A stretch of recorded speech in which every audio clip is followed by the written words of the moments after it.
नमस्कार. आपण पाहताय देशसत्ता न्यूज रिपोर्टर चॅनल.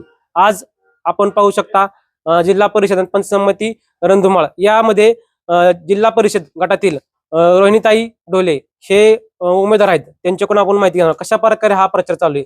दादा गेल्यानंतर या प्रचाराच्या तोफा थंडावलेल्या गेलेल्या आहेत. कशा प्रकारे या ठिकाणी सूत्र चालू आहेत, रणधुमाळ चालू आहे आपण पाहू शकतो. काय सांगाल ताई, कशा प्रकारे हा प्रचार चालू आहे आणि काय आठवणीत काय हे तुम्हाला इथल्या लोकांच्या अपेक्षा आणि नाराजगी किंवा इतर काही गोष्टी तुम्हाला पाहायला मिळतात? नमस्कार, मी सौ रोहिणी संदीप कदम ढोले. वडगाव जिल्हा परिषद गटातून मला उमेदवारी मिळाली आहे. पंचायत समितीला जितेंद्र दादा पवार ते माझ्यासोबत आहेत.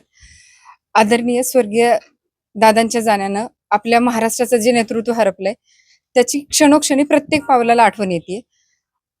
अक्षरशः बायका सोडा, पुरुषांच्या पण डोळ्यात आसू आहेत.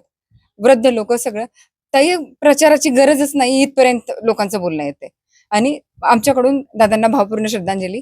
दादांनी हे दिलेल्या संधीचं आम्ही निश्चित सोनं करून देऊ.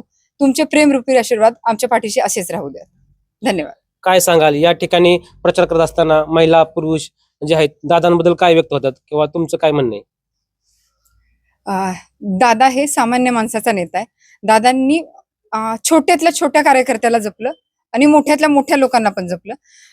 अक्षरशः लाडकी बहीण असू दे किंवा सगळ्या योजना असू दे, जिरायत भाग असू दे, बागायत भाग असू दे, दादांनी ज्या योजना लोकांसाठी घेतल्या, जो विकास केला, असा नेता झाला नाही आणि पुढेही होणार नाही असं लोकांचं म्हणणं आहे.